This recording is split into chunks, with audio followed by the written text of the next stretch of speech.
¿Os preguntáis qué es este corazón azul que está siempre ahora en la mesa en nuestros programas? Pues colaboramos con Marbella, una iniciativa de innovación, de empleo en el Ayuntamiento de Marbella. Hemos trasladado nuestro programa a Marbella, la ciudad donde yo soy y que amo, y a partir de ahora grabamos todo el contenido desde aquí, trayendo a personas muy relevantes de muchos ámbitos profesionales y para impulsar lo que enseñamos a toda nuestra comunidad, pero también a jóvenes de la ciudad. Gracias a Marbella estamos pudiendo hacer todo este tipo de iniciativas y queremos hacer un llamamiento a que vengáis a visitarnos a Marbella siempre que queráis. Hola a todos y bienvenidos a un nuevo programa de The Yes Man Show. El concepto ha cambiado. Ahora queremos ayudaros a conseguir vuestros sueños, a alcanzar cosas que parecen inalcanzables, respetando siempre vuestra salud mental, haciéndolo desde un punto de vista saludable. Y hoy tengo una entrevista que me hace muchísima ilusión hacer, porque lo cierto es que ya la hemos hecho. Tuvimos un fallo técnico y no pudimos publicarla, me dio muchísimo coraje hace unos 6 meses, pero ahora sí tenemos con nosotros a alguien que ya lo ha conseguido, alguien que ya es campeón del mundo de Fórmula 1, una de mis pasiones, pero no lleva casco. Lleva talento, lleva constancia y una pasión que arranca antes que cualquier motor. De hecho, se dedica a la parte de motores, ahora nos lo va a contar todo. Con menos de 30 años forma parte del equipo Mercedes, AMG, Fórmula 1, Team, creo que se llama Petronas también, más cosas, pero de Mercedes. Uno de los más prestigiosos y más ganadores del mundo. Mientras tú y yo veíamos las carreras desde el sofá, soñando con la velocidad, él ya estaba dentro del garaje construyendo velocidad. Y lo más increíble es que hoy lo tenemos con nosotros. Está con nosotros Miguel Eslava. Buenas. Bueno, Alex, menuda presentación. Muchísimas gracias, la verdad. Sí, oye, dicen que repetir, ¿no?, va a hacer que mejore el programa. Bueno, pues venga, ya, vamos a por el segundo intento. Dicen que segundas partes no suelen ser buenas, Esta pero va a ser esta es mucho increíble. mejor. Va a ser 100%. increíble. Además tú prepárate también porque hemos cambiado un poquito el concepto y vamos a darle un giro de guión a esto. Me gusta no saber lo que me espera. Pero lo cierto es que no estoy solo con Miguel hoy, porque en el programa, como sabéis, estamos haciendo todo lo posible por daros talento, por daros nuevo contenido. Y hoy estoy con 2 personas más que me van a acompañar. A Miguel no solo le voy a hacer preguntas yo, le va a hacer preguntas Juan Niebla, que es un joven de 14 años que quiere comerse el mundo, admira también la Fórmula 1, el equipo Mercedes, y quiere conocer mejor a Miguel, y uno de sus sueños podría ser llegar ahí. Con ese objetivo tenemos aquí a Juan Niebla. Juan, bienvenido. Hola, gracias. ¿Tienes ganas? ¿Tienes seguridad? Sí, la verdad que ¿Vamos sí. a poner en un aprieto a Miguel o no? Puede ser. Esto es 2 contra 1, Alex, ¿eh? Antes no era así. Por supuesto, a mí me gusta que esto ya no sea ni legal, ni justo, ni nada. Aquí mando yo. Completamente. De acuerdo. Y la última persona que nos va a acompañar hoy es Abel. Su nombre artístico es Avi.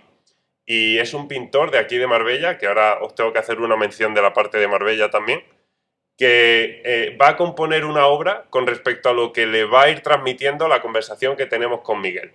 Velocidad, constancia, trabajo, alcanzar un sueño.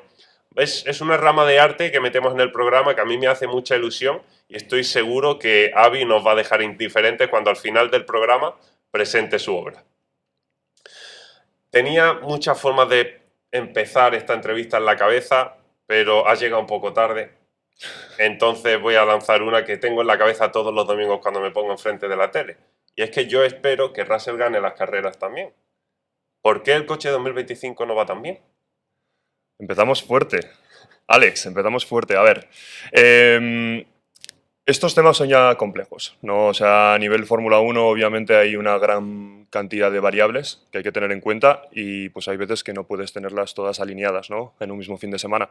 Entonces, bueno, obviamente nosotros desde fábrica hacemos lo máximo que podemos, intentamos darle el coche más competitivo posible. Esperemos que llegue esa victoria que tanto deseas. Tú la deseas, pero yo también, ¿eh? Totalmente. De hecho, si tengo que ser sincero, prefiero que gane Antonelli, pero porque me cae un poco mejor y además es el espíritu joven, pero bueno, todavía tiene que aprender. Son 2 chavales, la verdad, muy majos. Y Antonelli, yo que lo conozco ya en persona un poco más cercano, la verdad que es un chaval 10. Juan, ¿quién es tu piloto favorito? ¿De Mercedes dices? No, de la Fórmula 1. Ah, vale. Hay dos posibles preguntas, 2 posibles respuestas acertadas. A ver, yo te diría que Max Verstappen. La verdad, no te voy a negar. Esta no era la correcta, ¿no? Ninguna de las correctas. Ah, Era o Fernando Alonso o Carlos Sainz. No, Vale. Carlos Sainz no, por Dios. Bueno, mía. Carlos, si quieres venir, vente y llévame la contraria. Pero el Fernando Alonso, por supuesto, uno. Y el segundo, vamos, a mí me gusta mucho Antonelli. sí, son geniales también, la verdad. Bueno, vamos a empezar la pauta de la entrevista conociendo un poco cómo has llegado hasta ese punto, pero de dónde viene esa pasión, ¿vale? Quiero saber cuál es tu primer contacto con el mundo del motor. De acuerdo. A ver, yo creo que mi relación con el mundo del motor, más en particular el motorsport, no sé decirte exactamente cuándo se inició. O sea, sí que uno de los factores cruciales en mi vida fue empezar a ver a Fernando Alonso cada fin de semana en la televisión, ¿no? Ya, o sea, 2005, 2006, empezando a ganar carreras y de repente ver un nombre español ahí en lo más alto, yo, ostras. Yo era un apasionado yo por los coches, los camiones, los tractores. A mí todo lo que tenía ruedas y un motor y hacía ruido me encantaba, ¿no? Y bueno, ya empezar a ver esto en televisión y ver ya coches que hacían el doble de ruido, iban extremadamente rápido, pasaban por curva a velocidades que yo no comprendía. Hacían cambios paradas en boxes, cambiaban en 10 segundos, repostaban y cambiaban todas las ruedas y yo no entendía nada. Yo quería hacer eso. Era esa energía que yo veía como un juego cuando era niño y decía, oye, ¿por qué yo no puedo hacer esto, no? ¿Cuándo te creíste que tú podías hacer eso? Sinceramente, yo creo que esto no llegó hasta entrar en la universidad. Yo cuando era niño lo que quería era ser mecánico, en realidad. Yo quería estar cambiando las ruedas, poniendo gasolina y sacando el coche en 10 segundos otra vez de vuelta a pista. ¿No? Esa adrenalina instantánea es lo que buscaba. Y con el paso del tiempo, pues la universidad, o sea, el colegio se me dio bien, la física, las matemáticas, y dije, oye, empecé a entender un poquito más del sector, porque al principio es un poquito, vamos a decir, opaco, no sabes qué hay realmente detrás de esos coches, ¿no? Y dije, oye, ¿puedo ser realmente un ingeniero de estos? ¿Qué tengo que hacer? Lo veía todo realmente lejos, porque no había mucha gente española dentro del campo de la Fórmula 1 y sobre todo nadie daba información de cómo entrar en él, ¿no? Entonces, al principio sí que fui un poco reticente, empecé a informarme, pero dije, ostras, esto es muy complicado, es muy difícil, tal, no sé qué. ¿Informarte cómo? ¿Buscando en Google? Buscando en Google, viendo vídeos en YouTube, viendo la previa de la Fórmula 1 y entendiendo por qué hay ingenieros, de qué se encarga cada ingeniero, viendo entrevistas, digo, ay, pues mira, hay un ingeniero de motor, hay otro de ruedas, hay otro de aero. ¿Cómo funciona todo esto? Luego me di cuenta encima de que no es solo el equipo de pista, sino que es las miles de personas que hay detrás. Claro, todo eso al principio, yo cuando era muy pequeño no lo conocía, no lo entendía. Y obviamente, pues ahora que lo veo desde el punto de vista inglés, veo que en Inglaterra se introduce mucho más a los jóvenes. Pero aquí en España, como que un chaval de 16, 17 años puede verlo todo como muy lejano, ¿no? Porque no hay, estas carreras aquí solo se corren, no hay escuderías. Y es que aparte la gente española que estamos en Fórmula 1 somos muy poquitos. Y es lo que te digo, es muy impermeable en el sentido de la gente no ha tenido esa habilidad o no ha decidido dar ese paso de informar al resto de gente que viene del futuro de cómo llegar a él y de realmente mostrar que es una posibilidad hacer esto, que no es imposible, hay que trabajar duro, hay que ser disciplinado, hay que intentar tener algún mentor que te intente acercar al proceso, pero bueno, que es posible, ¿no? Que yo lo he conseguido. ¿Tú estás intentando ser ese mentor que ayude a nuevas generaciones a llegar? Yo creo que sí. Esto se inició en el momento en el que yo me abrí una cuenta de Instagram de forma completamente altruista y además lo inicié antes de llegar a Fórmula 1, cuando estaba en el mundo de la Fórmula Student. Yo lo abrí, o sea, de la manera en que inicié esta cuenta de Instagram fue para hacerme publicidad a mí mismo, para intentar hacerme conocer a otras personas, intentar mostrar que yo realmente quiero estar ahí, ¿no? Y obviamente, pues luego llega el mundo de la Fórmula 1, se empezó a hacer un poco una bola un poquito más de nieve y muchísima gente empezó a entrar directamente preguntando cómo llego, cómo lo consigo, oye, eres un ejemplo a seguir, tal. Yo no lo sabía en ese momento que era un ejemplo a seguir. Y en ese momento, cuando yo vi la necesidad que tenía mucha gente de recibir esta información y yo sentir esa ansiedad de no puedo dar realmente toda esta información a toda esta gente, intenté buscar diferentes plataformas o diferentes maneras en las cuales ayudar a jóvenes que quieren llegar a realmente donde estoy yo. Y justamente el hilo conductor de la entrevista de hoy y cómo se va a titular este capítulo es ¿cómo puedo ser campeón del mundo de Fórmula 1? Porque el campeón del mundo no solo es el piloto que es mundialmente famoso, también tú eres campeón del mundo de Fórmula 1 ya, ¿verdad? A mí me cuesta decirlo, pero sí, claro, realmente soy doble campeón del mundo. ¿En qué años? En el año 2021 que fue cuando fue campeón del mundo con Mercedes, y el año pasado realmente, a nivel de motor, que es donde yo trabajo, fuimos campeones del mundo con McLaren. Ah, vale, eso cuenta. Lo contamos. Vale, vale, vale. Claro, además eres de la parte de motor. Nos dieron champán, entonces se cuenta. Pues ahora quiero que Juan empiece a intervenir en la entrevista. En esta parte de la entrevista donde estamos conociendo más cómo él se inició en el mundo de la Fórmula 1, Sí. ¿qué quieres saber de Miguel? Pues ya que estamos hablando de cómo empezaste y cómo se te dio a conocer, quería preguntarte, cuando te decidiste por la Fórmula 1, ¿la gente de tu alrededor, como es tu familia, amigos, lo vieron como un sueño más o te apoyaron? Esta pregunta es realmente buena. Y las veces que me han hecho esta pregunta lo he respondido yo creo que siempre de la misma manera. Y es que al principio era un sueño, no era algo que yo perseguía, pero de la misma manera que estaba intentando acabar mi carrera de ingeniería y estaba intentando también, pues, vamos a decir, crecer como ingeniero, ¿no? Mi prioridad principal era, obviamente, conseguir esto. Pero, obviamente, mis padres también estaban detrás diciendo, vale, perfecto, me parece muy bien que te guste la Fórmula 1, me parece muy bien que te encante esto, pero de la misma manera vamos a hacer una ingeniería industrial. Luego, ¿quieres hacer este máster? Sí, perfecto, creo que es la manera de ir, pero bueno, también puedo intentar conseguir hacer un máster en Barcelona con una Fórmula Student que me acerque un poquito más al mundo del motorsport. Quiero decir que yo no sabía que lo iba a conseguir, era algo que estaba persiguiendo, pero obviamente me estaba preparando por si no lo conseguía.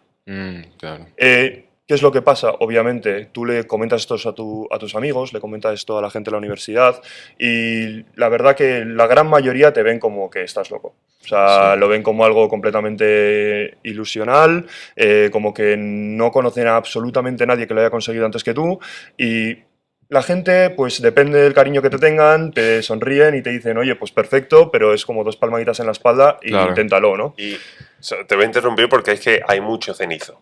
Hay mucho Sí. cenizo que tú no te das cuenta y son grandes amigos, son grandes primos, pero cuando le cuentas un sueño así, yo recuerdo una conversación, yo tendría tu edad, unos 14 años, Sí. y yo estaba contando las ideas que tengo de locura y de conquistar el mundo, ¿vale? Y recuerdo como un chico de 14 años me dijo, ¿pero tú qué te crees, que va a ser ingeniero de la NASA? A mí, yo no me enfadé, yo sentí muchísima pena por él, porque como con 14 años no quieres creerte que te comes el mundo. Claro, si es que a esa edad, sobre todo si eso, estamos conociéndonos a nosotros mismos, estamos persiguiendo nuestros sueños, entonces que te digan eso es un poco, como te has dicho, triste, por así decirlo. Es todo un poco así. Yo creo que realmente es la primera barrera que tienes que superar es tu mentalidad. Y si tú literalmente no puedes ver más allá de 100 metros, no vas a conseguir nunca llegar más allá de 100 metros, ¿no? Entonces yo tenía esa mentalidad de que lo quería conseguir. Entonces la gente a mi alrededor, pues sí, pues, oye, te vamos a apoyar, pero tampoco, bueno, si lo consigues, perfecto, ¿no? ¿Qué es lo que pasa y que yo noté? Fue en el momento en el que lo conseguí. O sea, en el momento en el que lo conseguí, gente que simplemente te había dado esas 2 palmaditas en la espalda, de repente, ¡buah! Sabía que eras la persona, sabía que lo ibas a conseguir, tío. Es que todo este trabajo que has puesto todos estos años, ahora, ¿no? Es por fin lo recuperas. Y yo, Vale, gracias. gracias. Sí, o sea, a ver, esto obviamente, pues mi gente más cercana, realmente igual no. Pero yo sí que, en el fondo de mi corazón, y esto lo van a ver mis padres, pero yo creo que mis padres no sé si eran 100% conscientes de que iba a conseguirlo. O sea, yo realmente creo que no. Pero también yo creo que esto era el proteccionismo de igual de mi familia intentando decir, quieres este sueño, es extremadamente difícil, te vamos a intentar que lo consigas, pero por si acaso... Ten la red lo más cerca posible. Eso es, ¿no? Entonces, bueno, pues todo cambia una vez que lo consigues y es muy bonito. Es una experiencia, la verdad, que yo creo que tú también lo habrás vivido, Alex, obviamente en tus aspectos, pero cuando lo consigues es como que todo de repente se ilumina, tío, y es como, oye, sí, ahora tú pensabas tal. Sí, Es muy diferente. Yo también lo vivo desde un punto de vista donde no siento que lo consigo tanto, ¿sabes? A lo mejor lo que con 12 años pensaba que era conseguirlo, ahora para mí es lo normal y hay otra cosa más que voy a conseguir, ¿vale? Y es como un poco enfermizo si no lo tratas bien. ¿sabes? Esto es otro tema que, Bueno. que tendrás que tratar en su momento, pero es un Sí. problema, realmente, y es lo difícil que es satisfacerte a ti mismo, ¿no? Y yo llegué a Fórmula 1 y el primer día que pisé la empresa de Fórmula 1 ya sabía que quería estar en pista. El día que esté en pista estoy seguro de que estaré pensando ya en el siguiente paso, y es así, y es enfermizo, pero también es lo bonito, ¿no? Y es por lo que a gente de nuestra edad, que somos tan jóvenes, por así decirlo, pues estamos ya en unas situaciones, en unas posiciones en las cuales generalmente hay gente que no se vería nunca. Y es lo que digo, es el no tener esa barrera mental, ¿no? De decir, no puedo llegar aquí, es el voy a conseguirlo. Y la historia de conseguirlo es preciosa y seguro que a todos os gusta mucho, pero realmente hay una historia intrínseca que es mucho más fea, que normalmente no se ve, que nadie sabe cuántos años conlleva, que es la parte de hasta que lo consigues. 100%. ¿Qué obstáculos te has encontrado tú? Y te repregunto ya, ¿cuántos obstáculos eran debido a que eres español? A ver, en el camino te encuentras muchos obstáculos, ¿no? Y de diferente grado y de diferente nivel. Hay algunos que son muy fáciles de sortear y hay otros que literalmente son imposibles. Uno de ellos, por ejemplo, la pandemia. O sea, yo el mayor obstáculo que he tenido en mi vida a nivel mental fue ese momento en el cual yo salí al mercado laboral, estaba preparado, quería comerme el mundo, quería llegar a la Fórmula 1, quería conseguir esas entrevistas, esas aplicaciones, y de repente se apaga el mundo, o sea, todo se bloquea. Me quedo literalmente con un trabajo de fin de máster en las manos a presentar, a crear, y nadie dispuesto a ayudar o nadie con posibilidad de ayudar. Y esa fue la primera vez en mi vida que yo perdí el control de la situación, que era algo que nunca me había ocurrido, ¿no? O sea, era algo que literalmente estaba fuera de mi mano. Entonces, bueno, eso fue un momento bastante duro, que no sé si luego comentaremos, pero si no, podemos tratar en cualquier momento. Pero luego hay otros obstáculos, y los obstáculos, pues, pueden ser, yo ahora los veo como más débiles, pero en el momento eran algo, por así decirlo, enorme, ¿no? Y era el primero, a nivel mental. ¿Soy realmente capaz? ¿No? Esa es la primera pregunta que te haces. Cuando tú estás luchando por algo y ves tantas barreras y ves que no hay nadie que te diga, oye, yo lo he conseguido, y ves que no hay nadie que te diga, va, tío, pues perfecto, mira, pues vamos a hacer este plan, te voy a ayudar con esto, tal, es como que estás solo. Y en esa soledad, pues muchas veces es el realmente, o sea, yo quiero y sé que voy a conseguirlo, pero realmente es esto, o sea, todas estas barreras que estoy superando realmente merecen la pena. Voy a conseguirlo. Muchas conversaciones internas. Muchísimas. Muchísimas, pero a nivel de ansiedad y de ver que estás poniendo el trabajo y que te estás esforzando al máximo posible y que estás dando las horas y las horas y las horas y nadie te está dando una oportunidad, ¿no? Y esta es una barrera a las que dices tú, ser español. O sea, yo obviamente venía de dos buenas universidades de España, yo estudié en la Universidad Pública de Navarra y luego en la Politécnica de Cataluña, carrera y máster, pero yo no tenía un máster en motorsport de la Universidad de Cranfield o en la Universidad de Oxford Brookes University. No venía de una familia con experiencia Claro. en el motorsport. De mis universidades había muy poquita gente en ese momento en el mundo del motorsport. Entonces, claro, si tú a una aplicación de 11.000 personas ponen un filtro que el primero sea máster en motorsport, estaba fuera, ¿no? Y tengo también el convivir con eso, ¿no? El saber que yo soy un tío extremadamente capaz, pero no tengo ese tic. Entonces hay gente que tiene ese tic y que no está tan capacitada como yo, pero van a tener la oportunidad, ¿no? Entonces, bueno, eso, el ser español ahí no me ayudó. Obviamente era época del Brexit. Literalmente ese año, a final de año, el 31 de diciembre empezaba el Brexit. Necesitaba una visa para trabajar el año siguiente. Entonces, bueno, son barreras que te va poniendo la vida, ¿no? Y también es tu capacidad para salir un poquito, ver la bigger picture, ¿no? Que se dice en inglés, Sí, sí. y decir, vale, voy a afrontarlo por aquí. No es tan grave como realmente parece. ¿Qué puedo hacer? ¿Qué posibilidades tengo? La capacidad de ser un martillo. O sea, mi mente dice lo que sea, en el mundo pasa lo que sea, pero yo estoy ejecutando lo que hay que hacer. 100%. Vamos a seguir ahora por aterrizar un poco esta parte que nos estás diciendo de cómo llegaste a Mercedes. Lo primero, ¿por qué Mercedes? ¿Es el único que te sacó vacantes o tú ibas a por él? Había vacantes. Yo no, la verdad que no estaba haciendo target únicamente a Fórmula 1. Estaba aplicando a todo lo que podía, tío, Alex. Era horrible. O sea, tú piensas que nadie compite, nadie saca el coche a pista. Yo solo quería experiencia en el mundo del motorsport a nivel algo más que un Fórmula Student, ¿no? Aplicaba a GTs, que son pues, coches carrozados de calle, pues como los que corren las 24 horas de Le Mans. Aplicaba a Fórmula 2, Fórmula 3, Fórmula 4, Fórmula 1. Y todo el mundo me decía que no. O sea, era una constante lluvia diaria de emails diciendo con el típico copia y pega, no eres lo que buscamos. Y yo sé que soy lo que buscáis, o sea, sé que soy bueno, pero es que no me estáis dando la oportunidad de realmente mostraros que soy lo que necesitáis. Y hasta que Mercedes, que lleva en ese momento, imagínate, 5 años ganando el campeonato del mundo, dice, oye Miguel, ¿te apetece hacer un examen? Y yo, que si me apetece hacer un examen, o sea, ¿dónde firmo? Ya. Y el proceso se inicia un poco así, o sea, realmente fue Mercedes porque fue el único equipo en la parrilla, pero no solo en la parrilla de Fórmula 1, sino en cualquier parrilla de motorsport que me dio la oportunidad. O sea, podía haber sido Mercedes, podía haber sido cualquiera, pero es que fueron ellos los que me la dieron. Y el proceso, pues, sinceramente, fueron unos exámenes, sobre todo a nivel psicotécnico, que eran los típicos que tienes diferentes figuritas que van cambiando las normativas y la norma, y luego tienes que decir la siguiente, ¿no? Pues eran de esos, pero complejos, pues que igual con 6, 7 normas que tú tienes que adivinar la siguiente figura. Y tenías como 25 preguntas en 20 minutos, algo así. Y fue acabar ese examen, bueno, hay una anécdota detrás de esto que fue que a la semana me dijeron de Mercedes que no era válido, que no había cumplido con los mínimos y yo pedí revisión porque simplemente quería aprender y bueno, esto se alargó 2 semanas, me llamaron y a la vez, antes de llamarme justamente me llega una solicitud para entrevista de Mercedes, me llaman y me dicen Miguel, lo sentimos muchísimo, hemos corregido mal tu examen, en realidad eres percentil 99, no sabemos qué ha pasado, te queremos para 2 entrevistas. Al mes siguiente tuve 2 entrevistas con Mercedes y al acabar la segunda ya me dijeron, ¿quieres la posición? ¿Qué posición quieres? Y desde entonces fue, o sea, pero fue Mercedes realmente porque fueron los únicos que me dieron la oportunidad. Estaría bueno que al te quieres la posición le hubieses dicho que no, ¿eh? Bueno, imagínate. Además fue divertido porque cuando me llamó el jefe de recursos humanos para darme la posición, yo estaba entrenando, acababa de terminar un WOD, yo hago CrossFit, y estaba jadeando, o sea, no podía hablar. Pero es que aparte de no poder hablar, no entendía absolutamente nada de lo que me estaba pasando. Y me acuerdo que salir corriendo del box con el móvil, salir fuera y había un camión enorme que no se escuchaba absolutamente nada, tener que ir corriendo al final de la calle y ahí ya pude hablar y yo jadeando, pero oye, ¿realmente me estás dando el puesto? Y me dicen, sí, sí, que tienes el puesto. Y yo, ¡buah! Ya ves. Fue espectacular ese momento. ¿Qué te diferenciaba del resto de candidatos?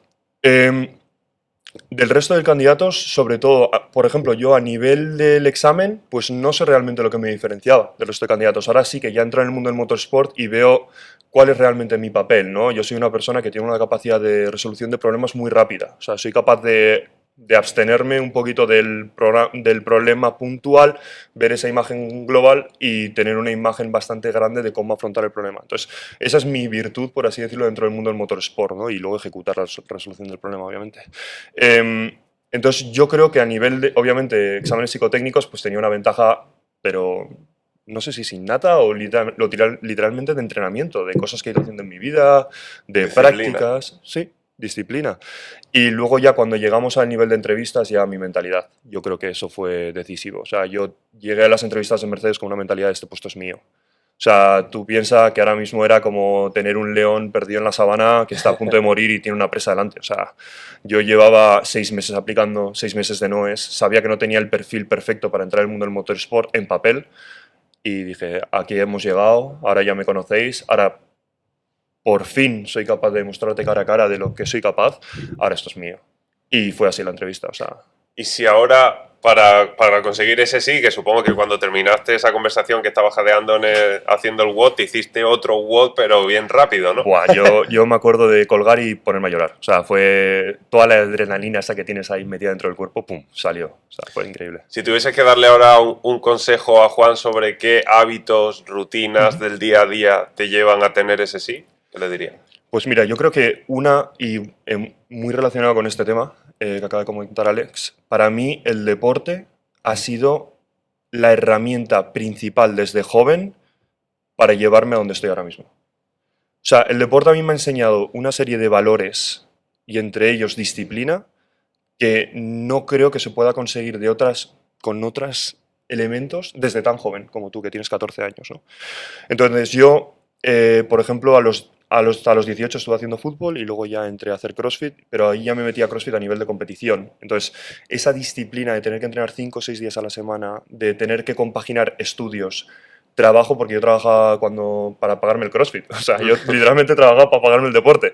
Y el deporte, claro, eran, pues imagínate, 5 o 6 días a la semana, 2 horas de media al día.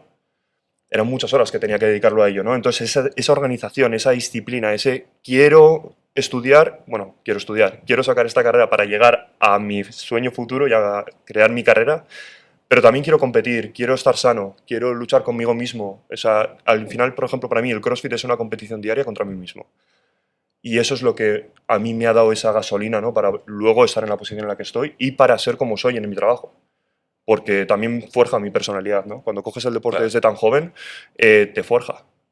Y es algo que a mí, personalmente, me ha cambiado la vida. O sea, lo que le aconsejas es trabajar su capacidad de sacrificio. 100%. 100%. ¿Es más importante que el talento? Yo creo que sí. Sí. ¿Por qué? Voy a intentar explicar esto. El talento, obviamente, te va a llevar y te va a abrir las puertas hasta X momento. Pero en el momento en el que se complican las cosas, en el momento en el que ya no es más allá del me apetece hacer esto, en el momento en el cual tienes que levantarte muy pronto a la mañana, acostarte muy tarde, pasar muchísimas horas, sufrir una gran cantidad de estrés para poder llegar a una solución, ahí es la disciplina para mí la que te mueve. Y no digo motivación. O sea, para mí la motivación y la disciplina son cosas completamente diferentes. Y esto, yo por ejemplo, cuando empecé en CrossFit, sentía que era una persona extremadamente motivada por llegar a competir, por ser bueno. Pero la motivación se acaba convirtiendo en disciplina. Y es ahí cuando realmente yo creo que se genera el valor, ¿no? Y es esa disciplina, el hoy me encuentro mal, pero voy a ir a entrenar. Hoy estoy muy cansado, pero bueno, voy a intentar hacer algo.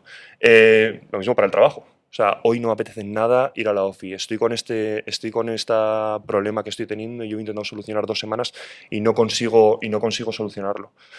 Esa disciplina de llevarlo día a día, de luchar por tu objetivo, es la que a mí personalmente creo que eso se genera con trabajo diario. O sea, talento, sí, necesitas talento, no voy a negar. O sea, No. necesitas algo, ¿no? Pero en mi caso yo creo que el 80%, por así decirlo, es sacrificio y es disciplina. Bien, Juan, ¿qué bien. respondes tú a eso? Pues la verdad yo opino que tiene bastante razón. Sobre todo, por ejemplo, ahora a mi edad, ¿no? Que con temas de instituto, problemas y todo, pues al fin y al cabo es lo que dice él, hay que tener disciplina. Por muy poco ánimo que tenga, tienes que seguir adelante. Entonces, yo creo que tiene bastante razón en ese tema. ¿Y qué le preguntaría ahora a Miguel? Pues la verdad, yo ahora lo que le preguntaría sería, ya que estamos hablando de disciplina, de lograrlo y todo, a la hora de, en la pista, cuando gana un coche, ¿no? ¿Cómo se siente cuando tu trabajo ha contribuido a que gane? Por ejemplo. Bueno, nosotros lo que decimos es que en pista realmente lo único que puedes hacer es empeorar lo que has desarrollado en fábrica. O sea, tú en fábrica desarrollas el coche para poder conseguir ganar carreras, pero luego en pista es literalmente ten cuidado que todo vaya tal y como lo habíamos planeado, ¿no? A ver, yo creo que las sensaciones y las emociones cambian conforme pasas más tiempo dentro del mundo de la Fórmula 1, ¿no? Yo me acuerdo llegar al principio de la Fórmula 1 y empezar a ganar carreras y era como, ostras, estamos ganando. ¿Tu primer año fue 2021? Mi primer año fue 2021, Pues no quiero hablar del tema. Vaya año para llegar. Sí, la verdad que fue un año duro. O sea, la última carrera fue la peor carrera de Fórmula 1 que he vivido yo en mi vida. ¿Quién fue el campeón del mundo de 2021? Mercedes, ¿no? Ganó Mercedes. Bueno, lo que iba, que al principio es como que tienes mucha euforia, mucha emoción, tal, no sé qué, y luego al final ya lo ves como una estrategia, ¿no? O sea, vale, hemos ganado este fin de semana, ¿por qué hemos ganado? ¿Cuál es el siguiente paso? ¿Cómo tenemos que desarrollar o seguir? ¿Cómo tengo que seguir haciendo mi trabajo para contribuir a que el coche mejore? Porque al final tú piensas que yo soy una pequeña hormiga, por así decirlo, dentro del equipo. O sea, bueno, somos todos miles de hormigas trabajando para que dos pilotos cojan dos coches y salgan a pista e intenten ganar, ¿no? Entonces, ¿cómo mi contribución va a llegar a llevar ese coche adelante? Pues es emoción, es motivación, voy a intentar cambiar esto, es querer mejorar, ¿no? Que eso también lo considero muy importante dentro del mundo de la Fórmula 1, ese espíritu de mejora continua. Claro. Si nos vamos dentro del paddock, ¿vale? Sí. Nos ponemos un poco más técnicos y queremos aprender cosas más técnicas y cosas más del día a día de la Fórmula 1. ¿Cuál es el rol de un ingeniero en fábrica como tú? ¿Qué haces tú en un día? Vale, yo ahora mismo mi posición, que ha cambiado con respecto a la anterior entrevista que hicimos, yo soy ingeniero de durabilidad, ¿vale? Yo básicamente lo que me encargo es, cogemos el motor, ¿vale? Vamos a decir la spec que vamos a correr en 2026, por ejemplo, y lo que intentamos es hacer pruebas en este motor de tal manera que luego en pista no nos encontremos nada que no hayamos probado ya con anterioridad, ¿no? Desde correr a diferentes temperaturas, a correr a diferentes modos, vamos a decir que el piloto hace algo extraño, entonces el motor responde, pues a tener que hacer qualis, free practice, carrera, todos esos diferentes tipos de pruebas a las cuales sometes el motor, porque no es lo mismo sacar el motor a unos libres que sacar el motor a una carrera. Todo el procedimiento que hacemos antes de empezar la carrera. Cómo el motor va a responder a los burnouts, por ejemplo. Todas esas pruebas que luego el motor va a tener que sufrir en pista, yo me encargo de probarlas en un banco de pruebas, ¿no? Analizar los datos, o sea, yo literalmente soy, por así decirlo, un ingeniero de data, analizar los datos en directo y tomar decisiones en base a eso, para obviamente conservar la salud del motor al máximo posible, mientras que a la vez estar exprimiendo al motor al máximo. Entonces tienes que tener ya una experiencia porque tienes que llevar un balance, ¿no? Es ese balance entre damage que estoy haciendo al motor, prove out que estoy consiguiendo, o sea, prueba que estoy consiguiendo para luego para pista y intentar tener ese control continuo de, oye, yo creo que haría ahora esto, tenemos que cambiar esta forma de comportarse del motor, aquí estamos teniendo este problema, ¿cómo lo solucionamos para seguir completando el kilometraje? Perdona. Entonces, eso es lo que me encargo, ¿no? Es un poco, por así decirlo, la antesala a estar en pista como ingeniero de Power Unit. Como súper aficionado a la Fórmula 1 desde 2003, con la primera victoria de Fernando Alonso, no me he perdido una temporada. ¿Vale? Salvo el año que lo echaban solo en Movistar, ese año no lo vi. Yo tengo la percepción de que incluso ni los equipos todavía entienden bien las normativas de motor de 2026. Bueno, ¿Qué tiene de especial? Eso es parte de lo que viene, ¿no? Es un cambio muy drástico a nivel desde el tipo de gasolina con la que corremos. ¿Cómo es la gasolina de ahora? Pues ahora vamos a correr con biofuels. Entonces no es el mismo tipo de combustible con el que se echa en un coche normal, sino que son sintéticos, vamos a decirlo. ¿Con he qué dicho se que fabrica? no vamos a correr con... Bueno, no vamos a correr con fuel de petróleo de dinosaurios, por así decirlo, ¿vale? Sí. Vamos a correr con fuel sintético. Luego, pues por ejemplo, la estructura del motor ha cambiado. Tenemos diferentes... Es que me puedo mover muy técnico, pero la compresión dentro del motor no es la misma. Antes teníamos un motor eléctrico acoplado al turbo, que ahora desaparece. Tenemos podemos poner, por así decirlo, la cantidad de combustible que ponemos en el motor ha cambiado. Ahora en vez de ser limitada a kilogramos por hora, pues ahora vamos en julios, en energía por hora. Es una serie de cambios que se van acumulando. El motor eléctrico ahora que antes teníamos en el cigüeñal es ahora mucho más grande, mucho más potente, la cantidad de energía que podemos gastar o cómo la podemos gastar cambia. Entonces es una serie, por así decirlo, de nuevas reglas del juego que tú como ingeniero de Fórmula 1 las recibes como al que le dan un nuevo Monopoly y dices, ahora cómo saco el mayor partido de esto, ¿no? Entonces, bueno, ningún equipo hasta que lleguemos a pista vamos a ver cómo está el otro, pero lo podemos afrontar con emoción y con ganas. En resumidas cuentas, ¿es verdad que es 50 eléctrico, 50 combustión? Esto no te puedo responder obviamente, vale. pero yo creo que era la idea principal, ¿no? O sea, es que obviamente yo no te puedo decir la potencia que está sacando un motor de Fórmula 1 porque tampoco te la puedo decir del motor con el que Claro. corremos ahora, pero tampoco te la puedo comparar con el de Honda ni con ni con el de otro equipo. O sea, pero esa era la idea, yo creo, principal. Era, por así decirlo, reducir la cantidad de potencia que sacamos del motor de combustión y aumentar la potencia eléctrica. Y para que Juan entienda la cantidad de trabajo que hay en proyectos tan vanguardistas como un coche de Fórmula 1, ¿con cuántos años de antelación un equipo trabaja en un cambio de reglamentación como este? Pues yo creo que cuando entré en Fórmula 1, véase 2021, es cuando se empezó a iniciar el proyecto 2026. O sea, vamos a decir 4 años de antelación, por así decirlo. Sí, 4 años diría, más o menos. Y obviamente es gradual, pues al principio es muy conceptual, ¿no? Y a medida que va pasando el tiempo, pues ese concepto ya se convierte en una máquina, esa máquina hay que refinarla, el refinamiento ya te lleva a tener que desarrollar una máquina que vaya en un chasis y luego una máquina que sea competitiva. Entonces es como que como una empresa, ¿no? Me imagino, al principio tú empiezas a desarrollar en un papel lo que quieres hacer, lo que quieres desarrollar y luego vas haciéndote mucho más preciso en esos requerimientos. Hay algo que a mí me marcó mucho en la década a partir de 2014 y así, que en Mercedes empezó a ganar mucho, se escuchaba mucho el Hammer Time, pero a cualquiera que le gusten los coches y ha visto las películas de Fast and Furious y tal, el óxido nitroso, ese botón que de repente empiezas a correr muchísimo más, ese botón existe de verdad. A ver, eso es diferente. O sea, si tú tienes una inyección de óxido nitroso, obviamente, pues sí.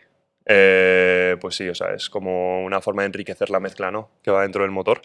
Pero bueno, en Fórmula 1 tenemos botones similares, ¿no? Pues tenemos el botón del DRS, que lo que te hace es perder carga aerodinámica, de tal manera que obviamente tu coche en recta corre un poquito más.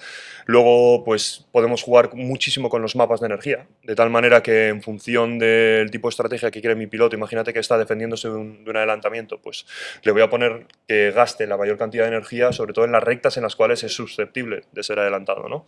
Esa es la manera que tenemos nosotros en Fórmula 1 ahora mismo de competir, de hacer un botón de NOS y de repente sacar fuego por el escape y va a ser increíble, Y ¿no? siempre todo súper secreto, cada equipo el suyo, 100%. Sí, sí. y intentando cumplir las normas. Y digo intentando porque algunas veces... Cumpliendo las normas siempre, obviamente.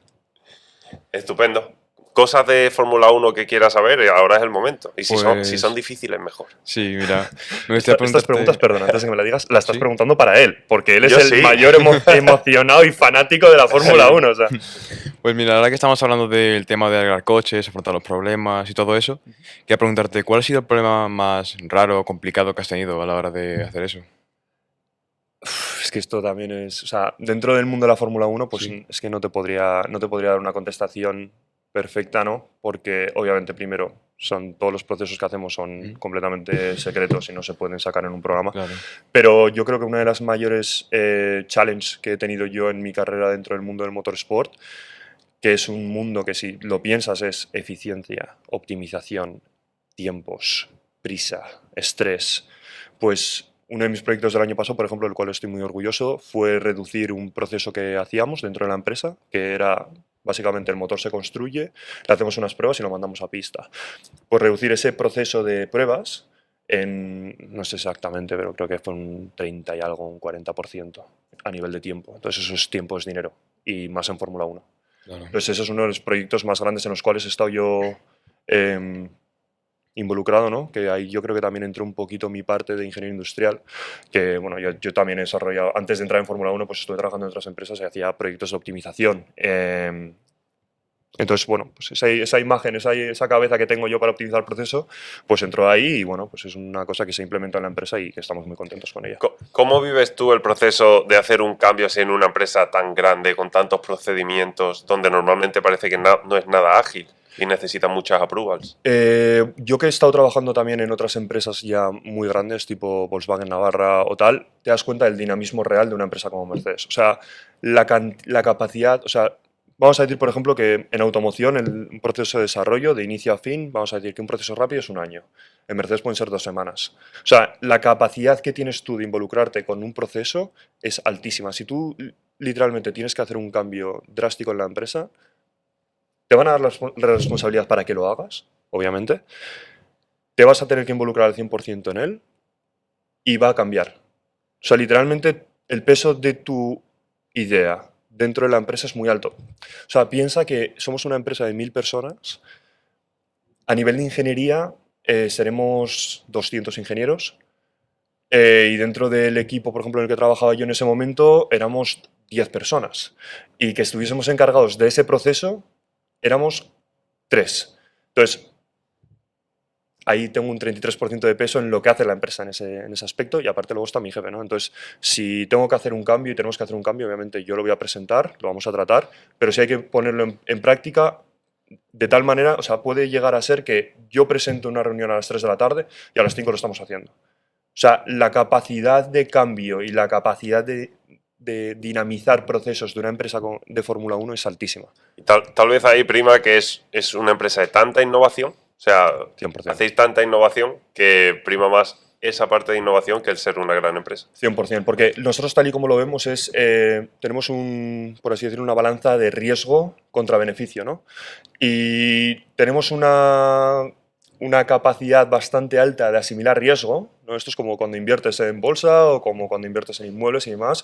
El tipo de riesgo que tú personalmente eres capaz de admitir es lo que te va a llevar a dar pasos un poco más altos, un poco más bajos, ¿no? Pues nosotros, obviamente, en un equipo de Fórmula 1 la capacidad de asimilar riesgo que tienes es alta.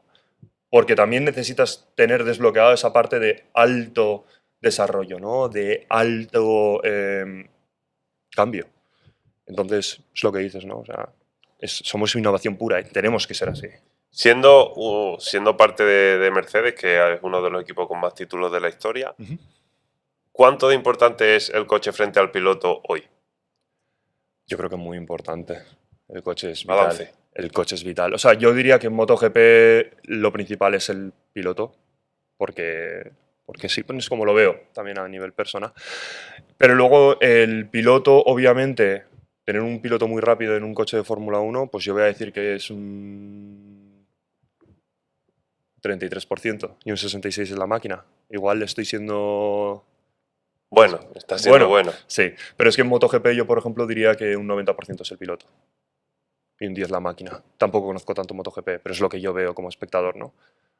No sé, yo diría eso. O sea, según lo que dices, ¿Mercedes tendría este número de títulos mundiales en todos los últimos años también con otros pilotos? Seguro. Buena respuesta. 66% he dicho, ¿no? Sí. Teniendo en cuenta que Mercedes tiene de los mejores pilotos siempre. Sí. Vale, ahora te la voy a soltar tal cual. 2026, ¿el tercero de Alonso o el primero de Russell? Pues espero que no sea el de Alonso, la verdad, porque no va a llevar mi motor. O sea que, no sé, aquí ya esto ya es verlo como, pues como un cuñado viendo la Fórmula 1, ¿no? No lo sé qué va a pasar. Yo solo puedo alegar que estoy trabajando lo más duro posible y mi equipo lo está haciendo y Mercedes estamos dejándonos la vida, pero ¿qué vaya a pasar? Pues eso Ya, estoy decepcionado porque ya eres demasiado corporativo, pero bueno. Tengo que ser corporativo. ¿Más cosas que quieras saber de Fórmula 1? Esto es una oportunidad única, Juan. Pues sí, la verdad. También me gustaría saber, el ambiente a la hora de trabajar con todos tus compañeros y todo, ¿es bueno y relajado o llega a ser a veces muy estresante, por así decirlo? ¿Os lleváis bien o...? Es No buena sé, pregunta también, está haciendo muy buenas preguntas. Tus compañeros son ingleses, claro. Sí, Ujú. la gran mayoría son ingleses. Ujú. Sí que hay algunos europeos, pero bueno, vamos a decir que el 80% de la gente es inglesa, ¿no? La relación es muy buena. La verdad que generalmente, tal y como construyen los equipos, están pensados para que el cómputo del equipo se lleve bastante bien. ¿Y cómo es mi día a día? Pues va en olas, ¿no? O sea, yo creo que el tipo de ingeniero que te encuentras en Fórmula 1 es un ingeniero el cual es capaz de distinguir bastante bien entre cuándo realmente tenemos que apretar a morir y cuándo podemos ser un poco más laxos, ¿no? Por así decirlo. Entonces, mi día a día, pues si tenemos que hacer un delivery de algo, tiene que estar algo hecho, te sientas en la silla, empiezas a trabajar, o sea, el tiempo pasa, comes en el sitio, tal, o sea, mi vida es así. O sea, yo literalmente cuando estoy haciendo un test, en este caso, el motor no va a parar y tengo que intentar que no pare. Y si puede estar 24 horas corriendo, tiene que estar 24 horas corriendo, ¿no? Entonces tengo que maximizar ese tiempo. Pero luego hay momentos que igual no tengo que correr el motor y sabemos tener también esa habilidad social, ¿no? De, oye, venga, vamos a tomar un café. O sea, es toda una balanza, ¿no? Pero yo diría que el ambiente de trabajo generalmente en Mercedes, por lo que yo he vivido, de momento es muy bueno. He pasado por muchos equipos, por muchos departamentos, porque fui un graduado que tuve varias rotaciones, y generalmente, bien, buen ambiente, conservas las amistades, porque hay departamentos con los que ya no trabajo, pero que te sigues llevando súper bien. Y sí, yo lo veo es como una gran familia, ¿no? Que tiene que estar engranada para llegar a un mismo objetivo. Entonces necesitas ese buen ambiente. ¿Qué dirías que es una de los puntos más positivos de Mercedes al haceros sentir un equipo? Porque realmente sois un equipo y si no, no vais a ganar. Yo creo que parte de ese success, ¿no? De ese logro, es el involucrar también a la gente de abajo en decisiones que tienen mucha importancia. O sea, y yo cualquier día puedo estar reuniéndome con el chief engineer, que es el jefe del jefe de mi jefe, y tener una discusión mano a mano de por qué esto es el mejor procedimiento o cuál es la mejor manera de acceder. Y sobre todo tener jefes. Yo he estado en empresas en las cuales el jefe es el que te dice, vamos a hacer esto y lo vas a hacer así. Pero en Mercedes yo lo que vivo es, tenemos que hacer esto, tenemos que llegar a esta solución, innova. Haz tu trabajo, sé ingeniero, ¿no? Y, y no solo darte esa oportunidad, sino que luego el que está encima tuya te escucha. Porque hay veces que si El que está encima tuya viene a la reunión y te dice, no, bueno, sí, buena idea, pero quiero que hagas esto, esto y esto. Lo vas a cambiar. Pero si te escucha y realmente dice, ah, pues mira, qué buen beneficio, pero vamos a cambiar este pequeño aspecto porque en 2015 tuvimos un fallo similar y lo cambiamos de esta manera. Por lo demás, perfecto. Esa involucración, esa capacidad de tú realmente estar capacitado para tomar esas decisiones, ¿no? Luego, obviamente, luego todos, es una pirámide al fin y al cabo, pero yo creo que esa es la manera de mantener sobre todo a la gente también motivada y con ganas de seguir desarrollando y de seguir haciendo lo mejor posible. Totalmente. Y os quiero recordar que en The Yes Man Show seguimos con nuestro concepto de haber nacido por la figura, alrededor de la figura de Jim Carrey. Por eso tenemos aquí la máscara de la película La Máscara, el propio nombre del programa es por las películas de Truman Show y Yes Man. Y al final es un personaje que siempre admiramos, que yo admiro desde pequeño como mi actor favorito y que da pie a entrar en la siguiente etapa de la entrevista, donde vamos a hablar un poco más sobre cómo manejas tú la salud mental a un nivel de competición extremo, entiendo que quieres ser mejor también en tu vida deportiva, o sea, eso es algo que va en tu personalidad, ese nivel de autoexigencia, ¿cómo manejas la presión? Yo creo que se aprende, ¿no? A manejar la presión. Pues, por ejemplo, tal y como el ejemplo que he dado antes de la época del 2020, con la pandemia, pues yo ahí, por ejemplo, no tenía ese desarrollo psicológico, ¿no? Para poder afrontar de manera adecuada la presión, la ansiedad, el estrés, el descontrol, ¿no? Yo creo que conforme te vas exponiendo a él y vas desarrollando esas herramientas que necesitas para poder tratar todo de una manera más calma y sobre todo tomar decisiones de una manera más organizada. O sea, al final, en mi trabajo ahora, por ejemplo, es que yo también estoy en un extremo, ¿no? O sea, yo tengo que tomar decisiones extremadamente rápidas porque, o sea, si la Fórmula 1 va rápido, un motor de Fórmula 1 va extremadamente rápido. Entonces, las decisiones, te estoy hablando de decisiones de tener que parar un motor en cierto momento porque se va a autodestruir o porque estoy teniendo una fuga de algo y estoy viéndolo en data. Entonces, el saber, yo en mi persona he desarrollado unas capacidades para poder llevar a cabo toma de decisiones bajo estrés muy buenas, pero hay gente que tiene otras, ¿no? Entonces, ¿cómo se desarrollan estas? Yo en mi opinión, cómo las he desarrollado ha sido exponiéndome a ellas y teniendo situaciones de ¿Y estrés. la primera vez que te exponías?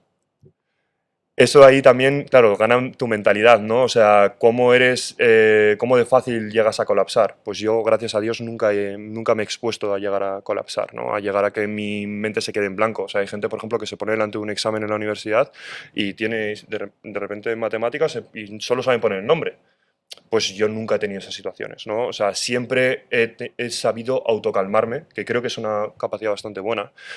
Cuando estás estresado, cuando estás ansioso, tal, cuando ves que está todo un poquito negro, decir, che, vamos a frenar.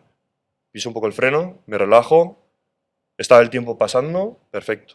Sigue todo bien, estoy bien, voy a afrontar este problema.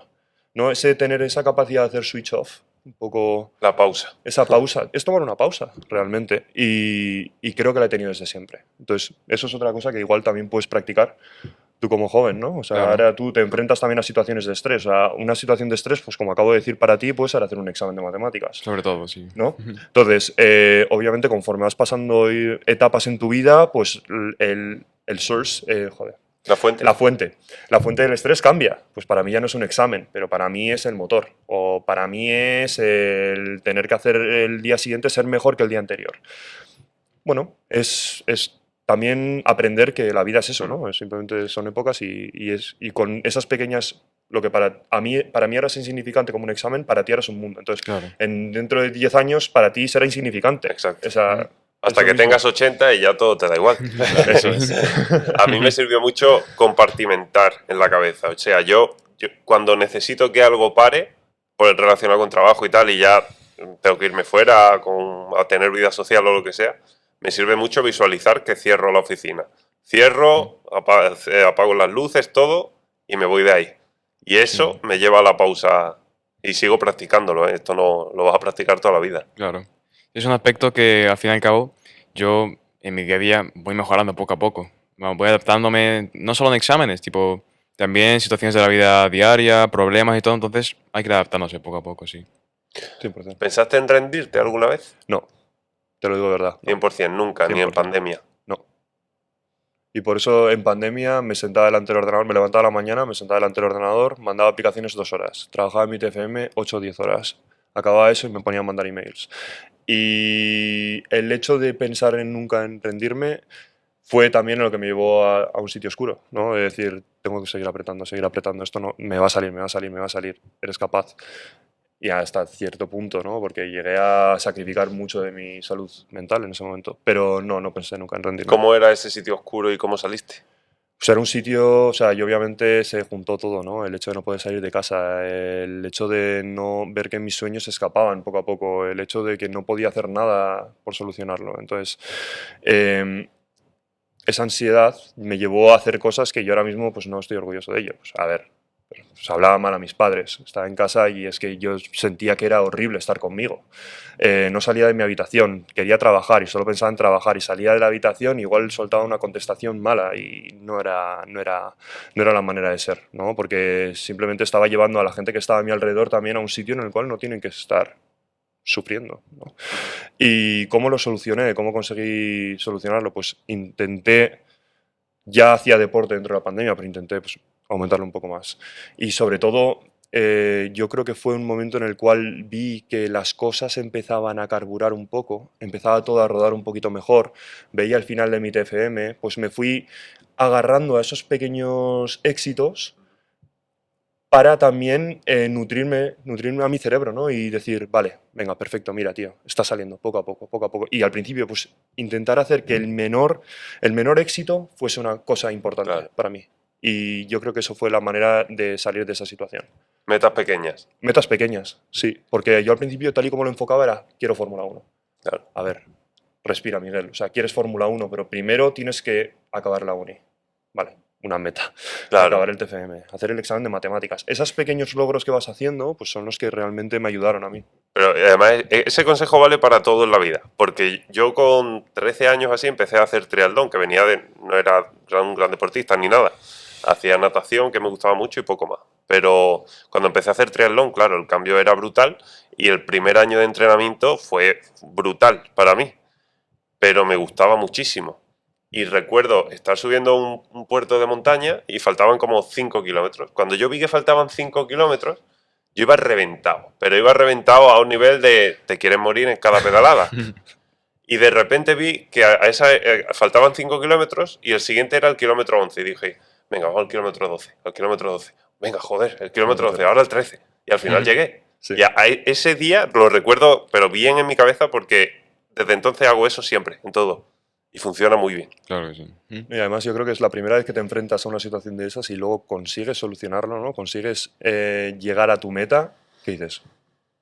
Hey, o sea, realmente soy capaz. O sea, yo pensaba que era un muro infranqueable y mira, ya acabó la carrera.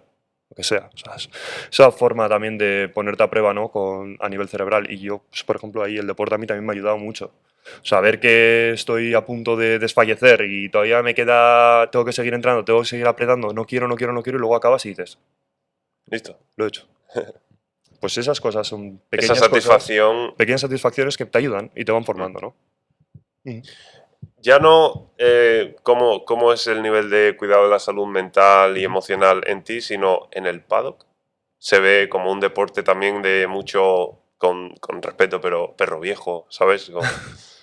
A ver, yo creo que sí, ¿no? O sea, al final no tengo tanta experiencia dentro del mundo del paddock en sí, en plan, en pista, pero lo veo en la empresa, ¿no? Y al final también es real que conforme más años de experiencia tienes, más perrerías eres capaz de hacer, más herramientas tienes, más experiencia tienes. O sea, llevas trabajando 20 años con un motor de Fórmula 1, pues sabes dónde tocar para solucionar los problemas, ¿no? Entonces, obviamente, pues la experiencia creo que es como tú dices, es un mundo de perro viejo. Pues si tienes experiencia es todo mucho más fácil, pero tienes que aprender para poder llegar a tener esa experiencia. Entonces, bueno, pues es un proceso. Lo que a mí me parecía extremadamente difícil hace un año y medio, ahora me parece pasear por el parque. Bueno, sí que en Fórmula 1 es la verdad que la curva de aprendizaje es extremadamente... Es que desde fuera se ve como un deporte brutal. A nivel emocional parece un deporte brutal. Sí. Por ejemplo, en el trato de los pilotos de ciertos equipos, al final es muy fácil cargarte un gran talento porque demasiado pronto no se trata como se tiene que tratar, que a lo mejor es que no es madera de campeón, pero a lo mejor sí, y no era el modo.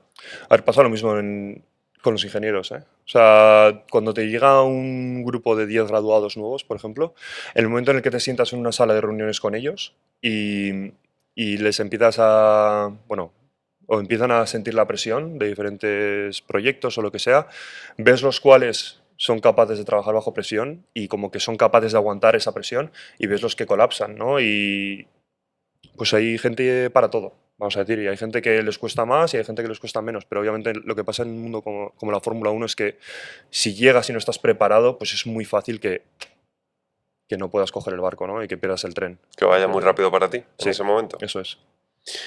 Ahora vamos a cerrar esta parte de la entrevista resumiendo cómo podemos responder a todas las personas que nos están viendo, Vale. cómo pueden ser campeones de Fórmula 1, ¿vale? Vale. Entonces quiero que nos ayudes primero, ¿qué primeros pasos tienen que dar para llegar a ese punto? A ser campeón, no solo a llegar a trabajar en un equipo. Claro, claro. O sea, a ver, se puede llegar a ser campeón de diferentes maneras, ¿no? O sea, no tienes por qué ser piloto, no tienes por qué ser ingeniero, puedes ser un técnico. Entonces, yo, desde mi punto de vista, obviamente cada persona es un mundo. Y esto es por los cuales inicié este proceso de mentorías, porque a mí me venía mucha gente a hacer una pregunta por Instagram y no podía contestarle de una manera específica. Y es que cada persona es un mundo. Pero bueno, voy a decir, por ejemplo, para un chaval, vamos a decir un ingeniero como yo. ¿O no? No es tan Sí, fácil. sí.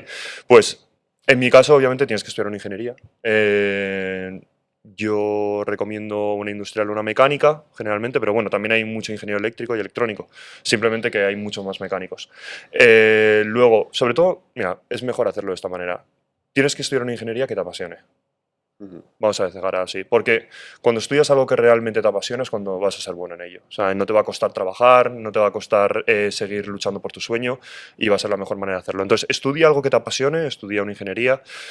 Una manera muy bonita y muy valorada por los equipos de Fórmula 1 es durante tu proceso universitario intentar hacer un Fórmula Student, ¿no? Un Fórmula Student es un grupo de estudiantes que se juntan y desarrollan un monoplaza, ya sea entre 20, 50, 60 personas, las que sean. Pero bueno, desarrollas un monoplaza que al final de año va a estar compitiendo y compites a nivel internacional, compites en Alemania, compites en Austria, hay competición en Estados Unidos, pero bueno, nosotros nunca hemos ido a Estados Unidos. Hay ¿Y quién competición lo en Inglaterra. costea?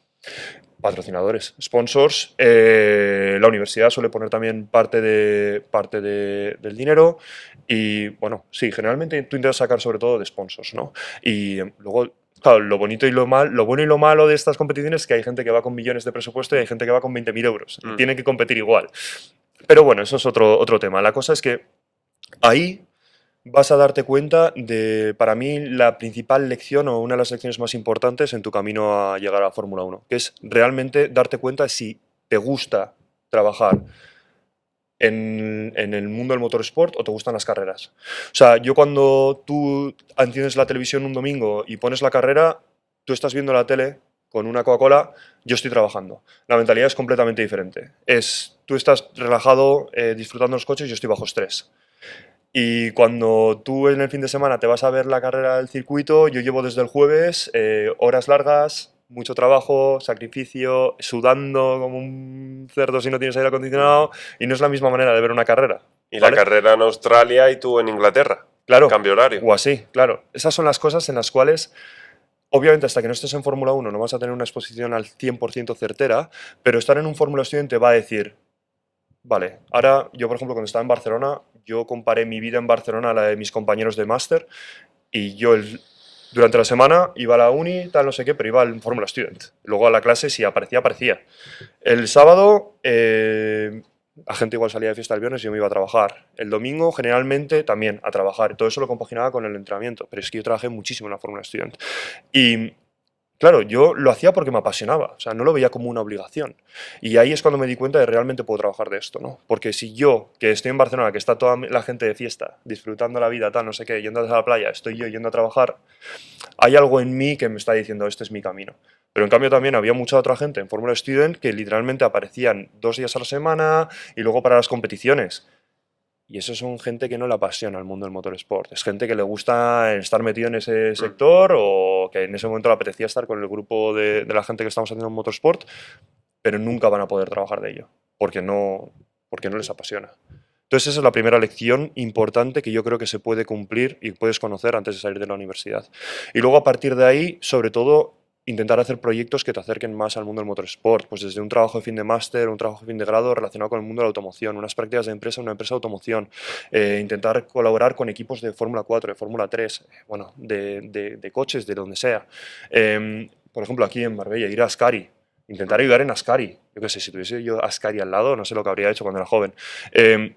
Son esas pequeñas cosas que luego vas a poner en tu currículum y que a la gente como yo, que va a leer tu currículum cuando tenga que contratarte, va a decir, mira, oye, este chaval tenía 14 años y estaba sacando fotos a coches, que me da igual, ¿sabes? Sí. Son cosas que te relacionen y que a mí me hagan ver que realmente desde pequeño has sido un apasionado. Y luego ya cuando terminas la universidad, pues sí, pues ya es moverte, ¿no? O sea, es luchar por tu puesto y sobre todo, mucha gente, esto por ejemplo es una cosa que me enseñaron a mí cuando lo conseguí y salí de firmar el contrato tal y estaba en Barcelona con un amigo mío que se llama Luis y le dije, tío, qué suerte tal, no sé qué, el poder tener esta oportunidad, ¿no? O sea, y me dijo, tú Miguel, es que no es suerte, tío. Hombre. Es que llevas currando, que no te das cuenta, pero llevas trabajando en esto años, años y años. Entonces, la cosa es que tienes que estar preparado para el momento en el que te llegue la oportunidad, ser tú el que la vas a tomar, ¿no? Entonces, pues el día a día, es que en el día a día, tu trabajo diario en la universidad, en este tipo de proyectos, es lo que te va a formar para luego poder tomar esa oportunidad. Es un camino muy largo y no es... Y sobre todo es que la gente no se da cuenta, ¿no? O sea, de lo que estás realmente haciendo. O sea, luego llegas a Fórmula 1 y dicen, ah, sí, que dibujabas coches de pequeño. Sí, coño, dibujaba coches de pequeño, pero es todo lo que estaba haciendo Claro, después, ¿no? claro. En mi vida, cada paso que he dado lo he movido, lo he hecho de tal manera que me acerque a esto un poco. Entonces, bueno, es así, ¿no? Es un día a día constante, sobre todo si es tu pasión, te va a salir solo. ¿Y qué errores deben estar muy alerta para evitar? Buah, qué buena pregunta. Yo creo que el error principal que cometí yo fue el sacrificar mi salud mental. O sea, ese es el principal error que yo a día de hoy todavía soy consciente de ello, pero también he aprendido tantísimo de él que lo veo como con cariño, ¿no? Y es lo que he comentado, o sea, fue el ya sentir esa ansiedad de tener que conseguirlo ya, tener esa prisa He acabado la carrera en 4 años, he hecho el máster en 2 años, he hecho todo perfecto, tengo no sé cuántos idiomas, tantos títulos, tal, no sé qué, y llego ahora, cuando llevo toda la vida, 25 años, 24 años preparado para llegar a este momento y de repente me cierran las puertas. Tranquilo, o sea, no tengas prisa. O sea, cada día que estás trabajando en ese camino te está acercando un poquito más, aunque no te des cuenta, ¿no? Entonces es eso, tener calma, tener paciencia y sobre todo intentar formarte psicológicamente antes de tirarte por un acantilado como me tiré yo. O sea, eso es para mí... Por suerte, figuradamente. Figuradamente, obviamente. Sí. Es que tuvimos un invitado que cayó por un acantilado de verdad. Por No, eso gracias no, he tenido suerte en ese aspecto. No me he expuesto tampoco, ¿eh? No me acerco a acantilados. Juan, es tu última oportunidad. Sí. ¿Qué quieres preguntarle a Miguel antes de que terminemos? Y Miguel, quiero que respondas ya viéndole a él como si fueses tú con 14 años, ¿qué le dirías? Vale. Pues la verdad, una pregunta así última para llegar a ser campeón de Fórmula 1. Ujú. Sí, me lo pones difícil, tío. A ver, una última pregunta. Mira, Hemos- mientras piensa, yo quiero Sí, decir una cosa. sí. El hecho de que esté sentado en esta mesa con 14 años dice tanto de él ya, dice bastante más de él que de mi yo de 14 años. O sea, el hecho de que ahora él mismo esté en verano, pudiendo disfrutar de la playa, y se ha venido a la tarde aquí a pasar la tarde con nosotros, a conocernos, tal, no sé qué, a hablar y a discutir, sobre todo a intentar conocer cómo acercarse más al mundo del motorsport, ya está por delante del 99,9999% de los chavales con 14 años que quieren llegar a donde estoy yo. O sea, eso ya dice muchísimo de él. O sea, que ya ahí, al Miguel de 14 años, Sí. ya le has adelantado y estás yéndote muy lejos. O sea, estás muy adelante mía. Pues ya la pregunta sería, cuando tú tenías mi edad, ¿no? Ya que estamos hablando de eso, ¿Sí? tú, ¿cómo te diría, tío? ¿Estabas muy centrado en quererlo? No, o sea, por ejemplo, cuando tú tienes mi edad y tienes un sueño, Ujú. dices, quiero eso, de golpe. Ujú. Pero, ¿intentaste mucho en eso o primero fuiste paso a paso, tranquilo? Porque con esta es un poco complicado el tema de administrar todo eso, entonces... Es muy complicado. A ver, yo quiero decir que con 14 años yo lo que te digo, quería llegar al mundo de la Fórmula 1, no sabía cómo, lo veía como algo todavía muy lejos y sobre todo lo veía con tranquilidad porque sabía el proceso que tenía que llevar a cabo, ¿no? Sabía que tenía que estudiar una carrera, que tenía que hacer X, pues entonces, bueno, no lo veía de una manera agobiante. Pero tú mismo me estás diciendo que te dedicas a sacar fotos a coches, tal, no sé qué, que te Sí, gusta ir a sí. Puerto Banús. Es que eso es lo que hacía yo con 14 años. Es que literalmente mi familia veraneaba aquí en Marbella y yo iba con mi padre, o sea, que estábamos en Marbella y le dejamos a mi madre en la playa, cogíamos el coche y nos íbamos a Puerto Banús a comprar el periódico. O sea, a ver, por favor, que si no hubiese, como si no vendiesen periódicos en Marbella y nos teníamos que ir a Puerto Banús solo para ver coches. O sea, es que lo que estás haciendo tú ahora mismo Ujú. es lo que yo hacía con esa edad. Pero es que encima ya tienes esa idea de quiero llegar aquí. Es que yo igual todavía no la tenía ni desarrollada. Estás muy por delante de la situación en la que estaba yo con 14 años. O sea, te lo digo de corazón y como si lo estuviese diciendo al chaval de 14 años ¿Qué eras que tú? una vez fui. Mm. Enhorabuena por eso, tío, porque Muchas literalmente gracias. creo que es algo que te valora y sabes y eres consciente de que lo que vayas haciendo ya a partir de ahora te está acercando un poquito más, ¿no? A ese sueño. Ujú. Entonces es mucho más fácil para ti guiarte. O sea, y hacer ese camino poco a poco, con pequeños pasos, con lo que estás diciendo de subir fotos de coches Sí. a Instagram. Es que son esos los pequeños pasos que buscamos nosotros con gente de 14 años. A mí si me viene un chaval de 14 años que de repente ha montado un cohete que puede ir a la luna, pues digo, joder, esto es espectacular, pero ¿qué hay detrás de este chico? O sea, yo también, si quiero trabajar con este chaval desde muy niño, igual quiero tener también a ese chaval que con 14 años era una pasión y sacaba fotos de coches, ¿no?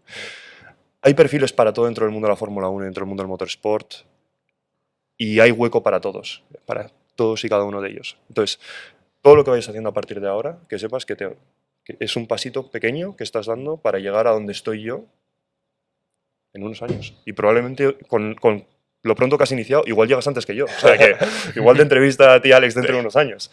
Pues sí. Ojalá, Ojalá, y que ojalá. estemos nosotros entrevistando. Igual te tengo que preguntar yo las cosas, ¿eh? O sea, imagínate. Pues sí. Bueno, ahora vamos a ver qué le ha inspirado a nuestro pintor a ver esta conversación. A mí me da que va por un tema de ave muy rápida, ¿De acuerdo? con mucha fuerza. A ver, cuéntanos esta pintura que has hecho con respecto a la conversación con Miguel.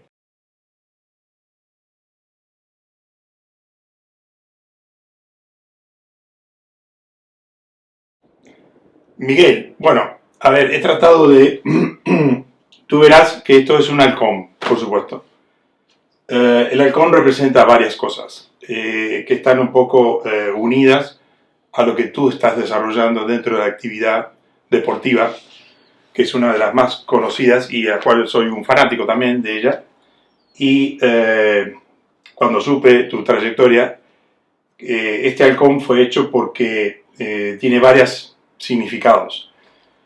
Una es la fuerza y el poder, es decir, es la capacidad de vuelo y caza que tiene el halcón.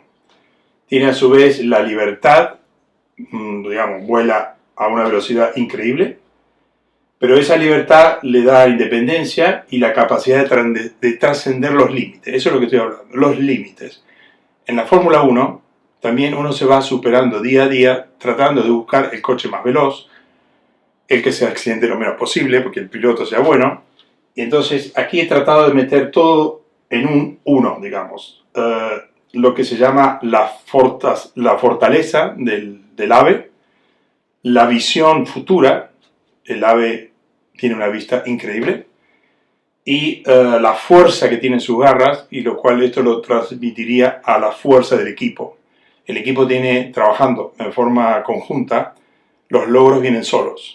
Es decir, un buen piloto, un buen coche, buenos ingenieros, por supuesto, que están en este tema, y yo he tratado de un poco de simplificar en un ave todo lo que puede significar para ti.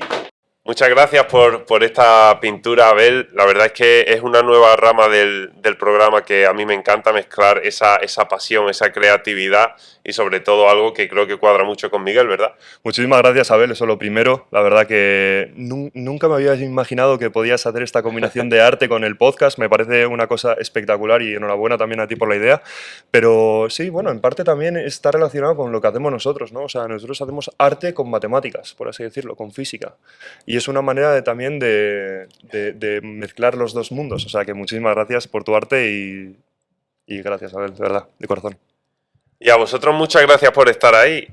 Quiero deciros que siempre que veáis nuestros programas intentéis cerrar los ojos y soñar muy grande, porque de verdad que se puede. O sea, Miguel está aquí, ha conseguido un sueño que muchos vemos desde la tele como algo lejano, y cuando alguien te diga que tú qué quieres ser, ingeniero de la NASA, pues sí, si es lo que quieres ser, seguramente lo podrás ser. Muchas gracias por estar ahí, a vosotros por estar conmigo, Juan, Gracias. Miguel. Muchas gracias. Gracias. Creo que tenemos un planazo ahora, que es irnos a ver coches a Puerto Banús, si queréis. Tengo el coche aparcado fuera, o sea, vámonos. Que estamos en un sitio precioso como es Marbella. Y por si no nos vemos, buenos días, buenas tardes y buenas noches. Estos números son una locura, y es que más del 90% de las visualizaciones de nuestras entrevistas, de nuestros programas, a los que le ponemos muchísimo cariño, son de personas que no están suscritos a nuestro canal. Estas suscripciones son las que ayudan al canal a crecer, a traer buenos invitados, cada vez mejores, más cantidad de programas y cuidar mucho más el contenido que podemos hacer para vosotros. Así que por favor, dadle a suscribiros al programa, comentad, dadle a me gusta, porque esto nos impulsa muchísimo a daros cada vez mejor contenido.